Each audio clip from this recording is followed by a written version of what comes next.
Cái máy lui vậy.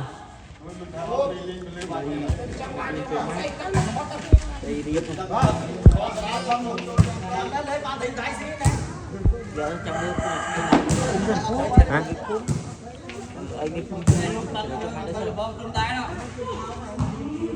Ê, kẹp có tam dạ mê phun đấy chứ có từ xương con này.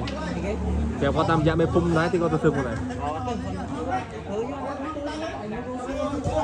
Còn tay một đứa con ở miền trắng ấy, một đứa con.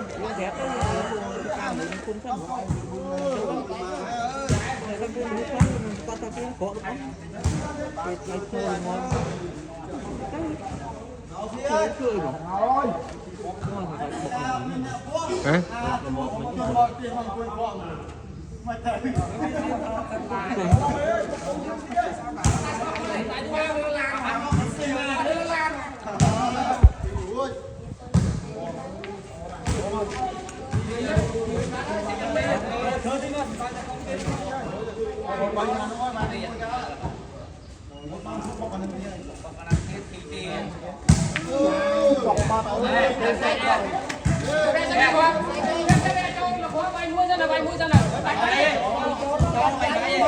Có hai bàn đang khẳng bây giờ chặn nhà mới nữa nó về kết tham chết cái bọ lại bọ cả rồi.